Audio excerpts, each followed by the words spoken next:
जय हिंद। नमस्कार साथियों, कैसे हैं आप सभी लोग। उम्मीद करते हैं कि आप सभी लोग अच्छे होंगे। और साथियों, आप सभी लोग की तैयारी जो है बिल्कुल ही अच्छी तरीके से चल रही होगी। तो साथियों, आप सभी लोग के लिए जो है साथियों, आज के इस क्लास में साथियों आरआरबी टेक्नीशियन एग्जाम 2026 के लिए कुछ ऐसे मोस्ट इंपॉर्टेंट सेलेक्टेड क्वेश्चन को लेकर आए हैं जो कि साथियों आपके आरआरबी टेक्नीशियन एग्जाम 2026 के लिए हैं।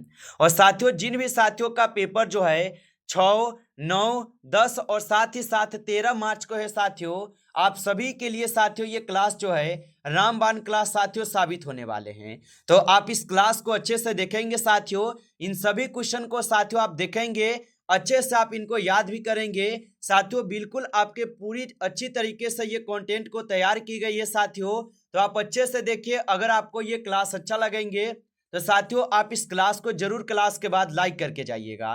तो चलिए क्लास को स्टार्ट करते हैं। आप अच्छे से इन सभी क्वेश्चन को साथियों जो है याद करते चलिएगा।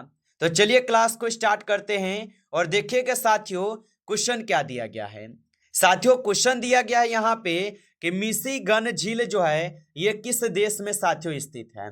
साथियों आप जो है PYQ के क्वेश्चन को आप देख लेंगे। अगर आपको अनुभव ना हो तो साथियों आप एक बार प्रीवियस ईयर के क्वेश्चन को जरूर देख के इस क्लास को देखेंगे। चलिए बताएंगे साथियों, इस कंटेंट को तैयार करने में साथियों बहुत समय लगा है, बहुत मेहनत लगा है। तो आप लोग अच्छे से देखेंगे इस कंटेंट को साथियों, अच्छे से देखें। अपना फीडबैक लास्ट में हमें कमेंट में दीजिएगा और बताइए कि मिशिगन झील जो है ये किस देश में स्थित है। तो साथियों आप याद रखिएगा, मिशिगन झील जो है साथियों यह स्थित हो जाएंगे साथियों कहाँ पे। तो याद रखिएगा साथियों, ये स्थित है आपके अमेरिका में। ऑप्शन यहाँ पे आप सी लगा रहे हैं तो सही जवाब है साथियों यहाँ पे अमेरिका हो जाएंगे। अगला क्वेश्चन है साथियों कि मूंगफली का सबसे बड़ा यहाँ पे उत्पादक राज्य जो है कौन है। चलिए बताएंगे साथियों कि मूंगफली का सबसे बड़ा उत्पादक राज्य कौन है। तो याद रखेंगे साथियों, मूंगफली का सबसे बड़ा उत्पादक राज्य जो है साथियों यहाँ पे आपके गुजरात हो जाएंगे। ऑप्शन यहाँ पे आप डी करेंगे, सही जवाब साथियों गुजरात हो जाएंगे। चलिए अगला क्वेश्चन देखिएगा। क्वेश्चन है साथियों की मोरनी पहाड़ी किस राज्य में साथियों स्थित है। चलिए बताएंगे साथियों, मोरनी पहाड़ी जो है ये किस राज्य में स्थित है। तो याद रखिएगा साथियों, मोरनी पहाड़ी जो है साथियों ये स्थित हो जाएंगे हरियाणा में। ऑप्शन यहाँ पे आपका सी जो है साथियों इस क्वेश्चन का सही जवाब हो जाएंगे हरियाणा में। अगला क्वेश्चन देखेंगे। क्वेश्चन है कि इनमें से कौन ठंडी जलधारा है। चलिए बताएंगे साथियों कि इनमें से कौन है जो कि ठंडी जलधारा है। तो याद रखिएगा साथियों, इस क्वेश्चन का सही जवाब जो है यहाँ पे साथियों लेब्राडोर हो जाएंगे। ऑप्शन ए यहाँ पे इस क्वेश्चन का सही जवाब है। अगला क्वेश्चन है साथियों कि यहाँ पे एलपी बंदरगाह किस राज्य में साथियों स्थित है। बताइए साथियों कि एलपी बंदरगाह किस राज्य में स्थित है। तो साथियों ये आपके केरल राज्य में स्थित है। ऑप्शन ए यहाँ पे इस क्वेश्चन का सही जवाब है। चलिए अगला क्वेश्चन देखिएगा। क्वेश्चन है साथियों कि माता टीला परियोजना जो है ये किस नदी पर साथियों स्थित है। चलिए बताएंगे साथियों कि माता टीला परियोजना किस नदी पर स्थित है। तो साथियों ये स्थित हो जाएंगे कहां पे। तो आप याद रखेंगे साथियों बेतवा में स्थित है। ऑप्शन यहाँ पे बी सही जवाब है। अगला क्वेश्चन है कि बारालाचा दर्रा किस राज्य में साथियों स्थित है। चलिए बताएंगे साथियों कि बारालाचा दर्रा किस राज्य में स्थित है। तो याद रखेंगे साथियों ये आपके हिमाचल प्रदेश में स्थित है। ऑप्शन यहाँ पे सी सही जवाब है, हिमाचल प्रदेश में स्थित है। अगला क्वेश्चन है कि चंद्रप्रभा वन्य जीव अभ्यारण्य जो है ये कहां स्थित है। चलिए बताएंगे साथियों कि चंद्रप्रभा वन्य जीव अभ्यारण्य कहां स्थित है। तो याद रखेंगे साथियों ये उत्तर प्रदेश में स्थित है। ऑप्शन ए यहाँ पे सही जवाब है, उत्तर प्रदेश में स्थित है। अगला क्वेश्चन है साथियों की वान झील जो है ये किस देश में बहती है। चलिए बताएंगे साथियों, ये सभी क्वेश्चन जो है साथियों काफी इंपॉर्टेंट और सिलेक्टेड क्वेश्चन है जो कि साथियों इस बार आपके पेपर में साथियों ये सभी क्वेश्चन साथियों 100% पूछे जाएंगे। तो आप अच्छे से इन सभी प्रश्नों को याद कर लीजिएगा और बताएंगे साथियों वान झील किस देश में बहती है। तो याद रखेंगे साथियों ये तुर्कियों में बहते हैं। ऑप्शन डी यहाँ पे सही जवाब है। अगला क्वेश्चन है कि फोबोस जो है ये किसका उपग्रह है। चलिए बताएंगे साथियों कि फोबोस जो है साथियों किसका उपग्रह है। तो याद रखेंगे साथियों फोबोस जो है ये आपके मंगल के उपग्रह है। ऑप्शन यहाँ पे 20 क्वेश्चन का सही जवाब है, मंगल के उपग्रह होगा। चलिए अगला क्वेश्चन देखेंगे। क्वेश्चन है साथियों कि ग्लेबनाइजेशन में लोहे को साथियों किससे जो है लेपित किया जाता है। तो साथियों ग्लेबनाइजेशन में लोहे को किससे जो है साथियों लेपित किया जाता है। तो साथियों इनको जो है टीन से साथियों लेपित की जाती है। ऑप्शन सी सही जवाब है। अगला क्वेश्चन है कि ब्राह्मणवाद के अनुयायियों के बीच जो है साथियों मूर्ति पूजा की प्रथा जो है निम्नलिखित के उदय के साथ साथियों शुरू हुई। तो ब्राह्मणवाद के अनुयायियों के बीच मूर्ति पूजा की प्रथा निम्नलिखित के उदय के साथ शुरू हुई। तो साथियों ये शुरू हुए थे भागवतवाद के द्वारा। ऑप्शन सी सही जवाब है। अगला क्वेश्चन है समुद्र में पानी का नीला रंग किसके कारण जो है साथियों होता है। चलिए बताएंगे साथियों कि समुद्र में पानी का नीला रंग किसके कारण होता है। तो याद रखेंगे साथियों यह होते हैं आपके जल के अणुओं द्वारा नीले प्रकाश के प्रकीर्णन के द्वारा। ऑप्शन यहाँ पे जो है 20 क्वेश्चन का यहाँ पे सही जवाब है। अगला क्वेश्चन है कि निम्नलिखित में से कौन सा गुप्त राजा हुनों के खिलाफ अपने यहाँ पे साहसी रुख के लिए प्रसिद्ध है। चलिए बताएंगे साथियों कि निम्नलिखित में से कौन सा गुप्त राजा हुनों के खिलाफ अपने साहसी रुख के लिए प्रसिद्ध है। तो साथियों ये हो जाएंगे स्कंदगुप्त। ऑप्शन सी सही जवाब है, स्कंदगुप्त है। अगला क्वेश्चन है कि देवी चंद्रगुप्त नामक कृति किससे संबंधित है। तो देवी चंद्रगुप्त नामक कृति किससे संबंधित है। तो याद रखिएगा साथियों यहाँ पे इस क्वेश्चन का सही जवाब चंद्रगुप्त द्वितीय हो जाएंगे। ऑप्शन यहाँ पे 20 क्वेश्चन का सही जवाब है। अगला क्वेश्चन है कि दूध जो है ये किसका उदाहरण है। चलिए बताएंगे साथियों कि दूध जो है साथियों किसका उदाहरण है। तो साथियों दूध जो है ये आपके पानी में तेल इमल्शन से है। ऑप्शन ए यहाँ पे सही जवाब होगा। अगला क्वेश्चन है कि निम्नलिखित में से कौन सबसे पुराना जो है राजवंश है। चलिए बताएंगे साथियों कि निम्नलिखित में से कौन सबसे पुराना राजवंश है। तो साथियों याद रखेंगे यहाँ पे इस क्वेश्चन का सही जवाब मौर्य वंश होगा। ऑप्शन सी सही जवाब है, मौर्य वंश। अगला क्वेश्चन है दिल्ली की कुब्बत उल इस्लाम मस्जिद के प्रांगण में प्रसिद्ध लौह स्तंभ किसकी याद में साथियों खड़ा है। बताइए साथियों।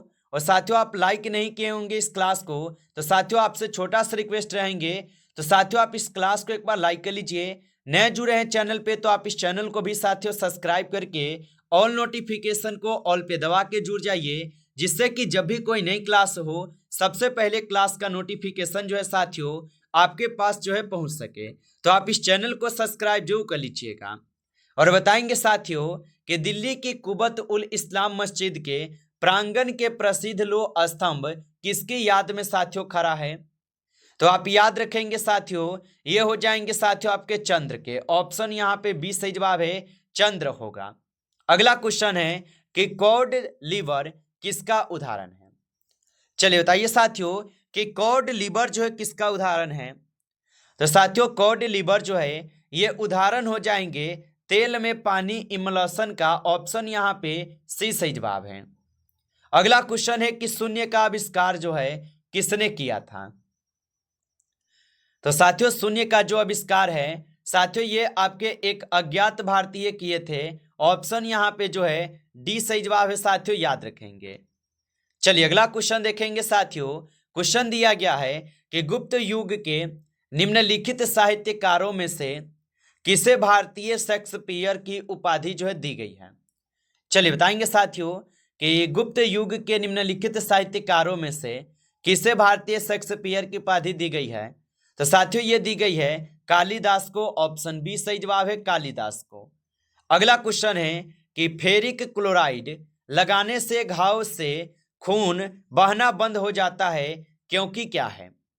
बताइए साथियों। तो फेरिक क्लोराइड लगाने से घाव से खून बहना बंद हो जाता है, क्योंकि साथियों रक्त जम जाता है और रक्त वाहिकाएं सील हो जाती है। ऑप्शन यहाँ पे जो है डी सही जवाब है।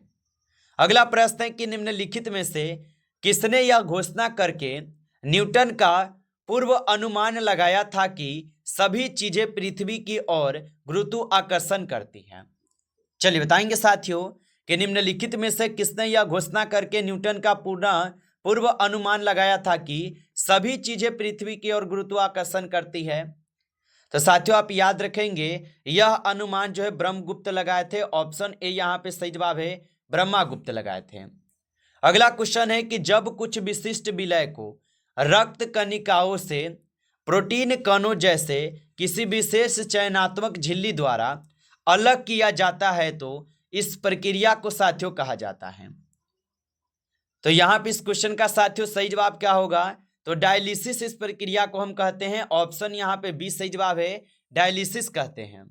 अगला क्वेश्चन है कि पंडवानी किस राज्य की प्रमुख लोक नृत्य शैली है? चलिए बताएंगे साथियों कि पंडवानी जो है ये किस राज्य की प्रमुख लोक नृत्य शैली है? तो याद रखेंगे साथियों ये छत्तीसगढ़ के हैं। ऑप्शन ए सही जवाब है, छत्तीसगढ़। अगला क्वेश्चन है कि सूखी बर्फ किसका ठोस रूप है? बताइए साथियों कि सूखी बर्फ जो है किसका ठोस रूप है? तो साथियों ये हो जाएंगे कार्बन डाइऑक्साइड का। ऑप्शन यहाँ पे डी सही जवाब है, यहाँ पे कार्बन डाइऑक्साइड होगा। अगला क्वेश्चन है कि भारत में अंतिम टेलीग्राम कब जो है भेजा गया था? चलिए बताएंगे साथियों तो भारत में अंतिम टेलीग्राम कब भेजा गया? तो याद रखिएगा साथियों 14 जुलाई 2013 को। ऑप्शन यहाँ पे डी सही जवाब है, 14 जुलाई 2013 को होगा। अगला क्वेश्चन है दुनिया की सबसे महंगी करेंसी जो है कौन सी है? चलिए बताएंगे साथियों दुनिया की सबसे महंगी करेंसी कौन सी है? तो साथियों आप याद रखेंगे यहाँ पे कुवैती दिनार है। ऑप्शन ए सही जवाब है, कुवैती दिनार। अगला क्वेश्चन है कि अजात शत्रु के वंश का नाम क्या था? चलिए बताएंगे साथियों कि अजात शत्रु के वंश का नाम क्या था? तो याद रखेंगे साथियों यहाँ पे इस क्वेश्चन का सही जवाब जो है ऑप्शन यहाँ पे साथियों बी हो जाएंगे, हर्यक हो जाएंगे साथियों। ऑप्शन बी कीजिएगा, सही जवाब हर्यक हो जाएंगे। चलिए अगला क्वेश्चन है भारतीय संविधान नागरिकों को कितने जो है प्रकार के मौलिक अधिकार प्रदान करता है? चलिए बताएंगे साथियों भारतीय संविधान नागरिकों को कितने प्रकार के मौलिक अधिकार प्रदान करते हैं? तो साथियों आप याद रखेंगे यह कुल 6 प्रकार के मौलिक अधिकार प्रदान करते हैं। ऑप्शन सी सही जवाब है। अगला क्वेश्चन है कि किस भारतीय जलप्रपात में राजा रानी, रॉकेट और रोरर नामक 4 अलग अलग जो है साथियों झरने हैं? तो साथियों ये हो जाएंगे कहां पे? तो आप बताएंगे जोग में है साथियों। ऑप्शन डी सही जवाब है, जोग जलप्रपात में है। अगला क्वेश्चन है कि पूरा पाषाण काल में लोग कहां रहते थे? चलिए बताएंगे साथियों कि पूरा पाषाण काल में लोग कहां रहते थे? तो साथियों पूरा पाषाण काल में जो है लोग रहते थे पहाड़ की यहाँ पे कंदराओं में। ऑप्शन ए सही जवाब है, पहाड़ की कंदराओं में। अगला प्रश्न है संसार में सबसे बड़ा डेल्टा बनाती है? चलिए बताएंगे साथियों कि संसार में सबसे बड़ा डेल्टा बनाती है। तो साथियों यहाँ पे गंगा डेल्टा। ऑप्शन यहाँ पे सी सही जवाब है। चलिए अगला प्रश्न है कि बैडमिंटन का नेट जमीन से कितनी ऊंचाई पर साथियों रहता है? तो साथियों बैडमिंटन का जो नेट है ये जमीन से साथियों आपके 1.55 मीटर की ऊंचाई पर रहते हैं। ऑप्शन बी सही जवाब है। नमस्कार साथियों इस क्लास में जो है टॉप आपके 35 क्वेश्चन थे जो कि काफी इंपॉर्टेंट और सिलेक्टेड क्वेश्चन थे। ये सभी क्वेश्चन साथियों यदि आपको क्लास अच्छा लगा हो तो आप इस क्लास को साथियों लाइक कर लीजिए। नए जुड़े हैं चैनल पे तो आप इस चैनल को भी सब्सक्राइब करके ऑल नोटिफिकेशन को ऑल पे दबा के जुड़ जाएंगे, जिससे कि जब भी कोई नई क्लास हो सबसे पहले क्लास का नोटिफिकेशन जो है आपके पास साथियों पहुंच सके। तो आप इस चैनल को सब्सक्राइब कर लीजिएगा।